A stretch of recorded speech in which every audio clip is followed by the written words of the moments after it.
What's up, everyone? Back for another beer review, and today is Wednesday, which of course means it's time for another West New York Wednesday here on the channel, and the beer I'm reviewing today is yet another collaboration beer. This time between Strangebird, and they are out of Rochester, New York, and the Breakside Brewery, and they are out of Portland, Oregon, and this is their Breaking Bird.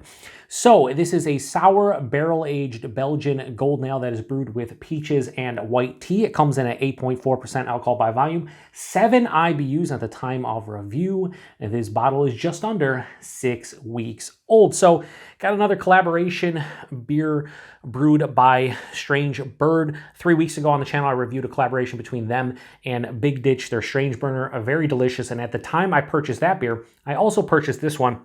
And I've said this year I want to be a little bit more diverse in the breweries that I feature on West New York Wednesday. However, from time to time, you'll see some breweries reviewed a couple times in a month or maybe a 6-week time span. And this is one of those times because this sounds very unique. On the side of the label, they do have a little spiel here that I'll read real quick. It says, in collaboration with our friends at Breakside Brewery in Portland, Oregon, we created this barrel-aged Belgian golden with peaches and just a hint of a white tea. It is a sterling example of the art of blending and prominently showcases the sour side of our wood-aged beer cellar. And this actually won a couple awards/accolades at the 2024 New York State Craft Beer Competition.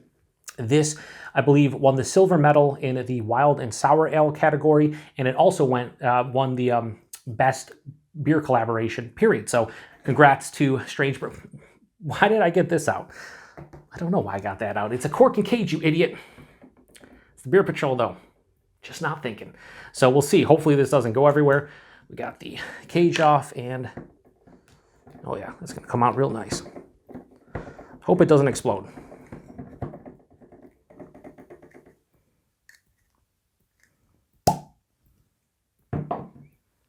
We are good.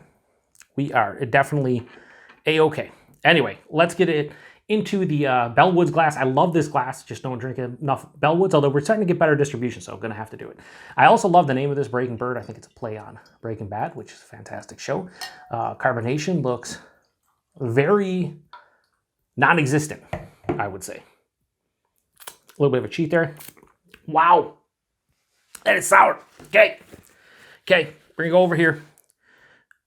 Really like the label, but man, okay.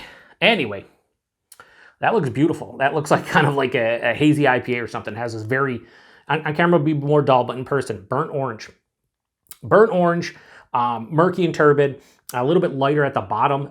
Didn't pour ahead. I didn't pour it super aggressively, but it also didn't look like it had a ton of carbonation. Hold it up to the light. Yeah, that's like, wow. That's almost like a heavily fruited sour. Like you can't see anything through that, how opaque that is outside of the bottom. Again, the head probably, let's see if I can generate a head little swirl here. No, nothing at all. I would think it's like white, yeah, a little bit off-white. Yeah, I mean, the head's not there, so does it really matter? Not really, but it looks nice in the Bellwoods glass. Anyway, let's get a nose. Yeah, it smells like it's going to be heartburn-inducing. But that peach is there. There's a lot of stone fruits, peach, apricot, a little bit of mango, nectarine. It has that Belgian funk you get with a lot of sour beers and wild ales, like a barnyard funk, not quite horse blanket, touch of like lemongrass, honeysuckle, very floral-esque in the nose. Orange and lemon, citrus vibes to this one. Again, it smells like it's going to be acidic and definitely quite sour. And after that little cheat, yeah. I'm really not getting the white tea at all, and you know, I like peach black tea. I like peach green tea. Never had peach white tea. I don't know I mean, white tea as a whole, I don't really drink it. Like it's mostly black tea for me. With my certain medication I take for my mechanical aortic valve, like I think green tea, too much of it kind of messes with it, so I stay away from it at this point.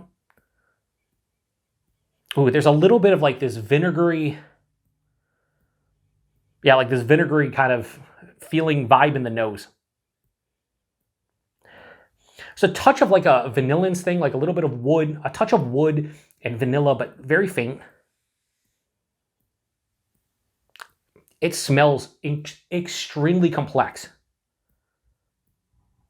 But I think this might have been a sharing beer that I fucked up on. But there's only one way to find out. Let's get into it. Cheers, everyone.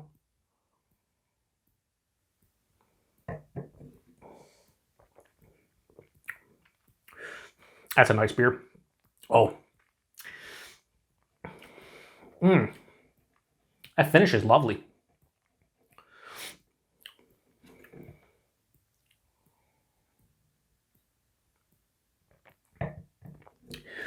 First things first, the body, like medium. It's a bit thin, but I think with a style like this, you obviously don't want a big, thick, and syrupy. So I'm okay with it. The mouthfeel, it's undercarb, but not like crazily undercarb. It still has a nice prickly kind of sensation, but it's more like mild to moderate carbonation, where I feel like a lot of beers within the style are more like straight on moderate carbonation or very effervescent, and that's not happening here. It is bottle conditioned, so maybe 2, 3, 4, 5 months down the line, maybe the carbonation will be a little bit more proper. The hell was that? As you can see, I keep on going back for it because I actually like it. Decent amount.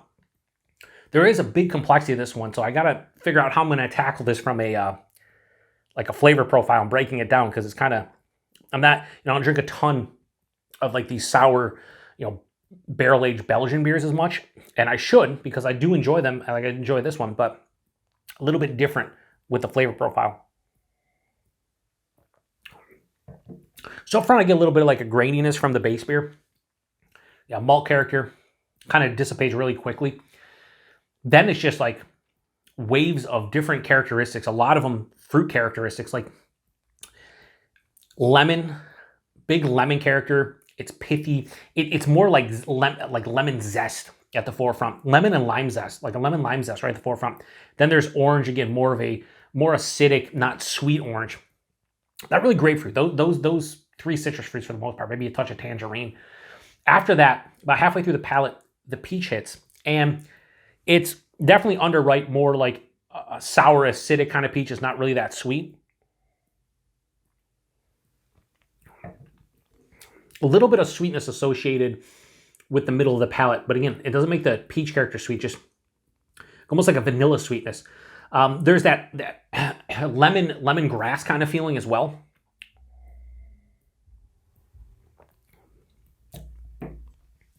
Second half of the palate is where the barrel kind of kicks in. And I think the hops are kind of there as well. It has, again, that vanillin character, not too big, but like a mild, oaky kind of vanilla note. There's also this big floral kind of aspect on the finish. It has a floral earthiness, that funkiness in the nose carried over, but it's very underlying. And again, it's more like just like a generic barnyard funk. One thing I'm not getting here is a hint, and they say a hint, and I'm not getting a hint. I'm not getting white peach. They say a hint of white peach. Maybe on the back of the palate, that's where that earthiness is kind of hitting. But I wouldn't necessarily be able to tell you it's tea. Getting a touch of like an orange marmalade in here. Or like a peach marmalade. Like a slight jamminess. Again, not really that sweet, but there's a little bit. I'm drinking. And here's the thing. I thought it was going to be incredibly acidic and heartburn inducing. Thought like the acid reflux would instantly hit me and be like, oh, is it acidic? Yeah, I think it's moderately acidic. But I haven't hit like I'm going to have heartburn yet. But if you're somebody who doesn't like beers like this because of that, because of the sourness and the acidity, you definitely stay away from this one. The sourness is definitely, it has a firm sourness. It's like mouth puckering. Now that my palate has acclimated to it, it's not ridiculous on the finish. Like the first sip was like, the back of my jaw was just like, woo, that's definitely sour. That little cheat that I took on the side of the bottle was an indication. But as I continue to drink on it, it's kind of dissipating. It's still moderately sour, right? It's just not mouth puckering. 8.4%, forgot about that. Slight warming in the chest, but that could be the heartburn starting. But there's nothing on the palate that indicates this is, almost 8.5%.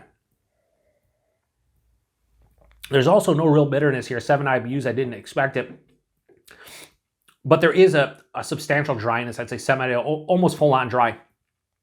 So if you're somebody who doesn't like sweet beers and you like these types of beers, this is definitely your jam. I enjoy this, but again, what's that? I was going to say something, then all of a sudden I just got another flavor. Almost got like a peach gummy ring if you didn't have any sugar, just the flavor of a peach gummy ring without the associated sweetness. That's kind of what I just got. What do I think about this beer? I think it's pretty damn nice. Now, this isn't my favorite style of beer. Probably never will be. But I might sneeze. So if I sneeze, I might have to edit it out, or I'm just going to sneeze over here and you have to deal with it. But anyway, I think this is good, but this is where ratings be a bit different. If you like this kind of beer and you dig these flavors, you're going to go higher on a rating. I think this is good, but I also think that I wanted more of the tea, even though they said hint of white tea when I picked it up. I didn't read that.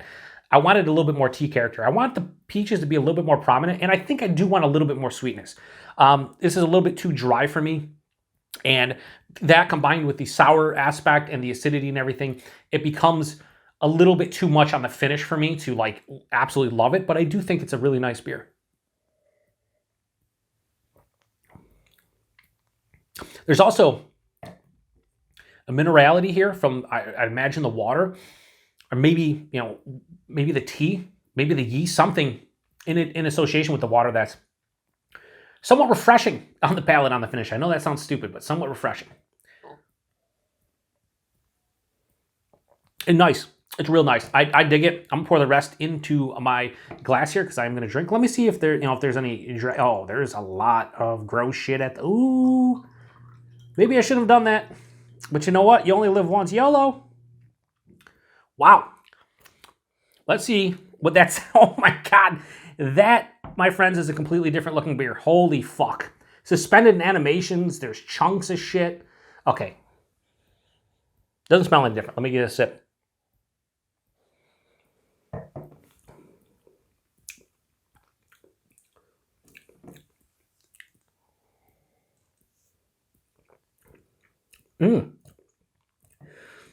I'm getting a little bit of a tea quality now pouring that in. It might just be my mind playing tricks on me because I poured everything in. And the sourness is a bit more amplified, but there's a bit more sweetness as well. Just became a bit bolder. Do I like that more? The goodies poured in? It's about equal. It depends. I'm going to have no issue drinking the rest of that regardless. But I probably shouldn't have done it just because it now is not aesthetically pleasing. Anyway, we are going to give Breaking Bird collaboration between Strangebird and Breakside. No issues whatsoever. Yeah, I said it. I was trying to say no issues given this beer, whatever, rating-wise, but, it's just what I do. I'm going to give this a high 4 out of 5. I'm going to go 4.05. Again, for somebody who likes these types of beers, like absolutely loves them and adores them, I think you could go really high on this, probably like the 4 or 5 range, maybe, high 4.25. But this is nice. This is nice. I want a little bit more of that tea character, and I also want a little bit toned down on like the dryness and the sourness and everything as a whole, a little bit more sweetness, and I think I would really enjoy this one. But as is, this is a well-brewed, well-crafted beer, and if you're in the Western New York area, and you see this on the shelves, pick it up. Price point availability, $12.99 a bottle. This, I believe, is a 12.7 fluid ounce bottle, so right around $1 an ounce. For something that is handcrafted like this, where you're talking about, you're barrel aging, you're souring and barrel aging a golden ale, 8.5% or 8.4% with peaches and white tea, I think that's fine. I think that's absolutely fine price point. Some people might think that's high. I get it. But I have no issues with the price point on this one. And availability, Strangebird. We see them here occasionally in Buffalo. They're obviously in Rochester, probably throughout Western New York at different bottle shops at their brewery. I think you can buy their stuff online as well. I don't know I think they might ship throughout New York State, but I'm not positive. Go check out their website and but I don't think they get out of New York State. So you got to be in New York State. So yeah, this was a fun one. I need to review more, beers like this, like sour Belgian beers like your lambics and things of that nature, because I just don't. But the problem with them is a lot of them come in 750s or even bottles like this, and I'd rather share that with somebody. So taking down an entire bottle myself can be a chore at times.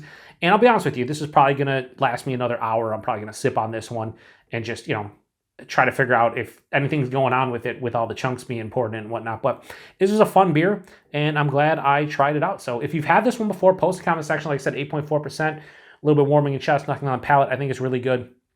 But at the end of the day, I don't appreciate this one as much as somebody who enjoys the style. So anyway, appreciate everybody stopping by for another West New York Wednesday. Check back next Wednesday for another beer review, and I can promise you it's not going to be a Strangebird beer. It's going to be something else from West New York area, and we'll see what it is. Till then, cheers.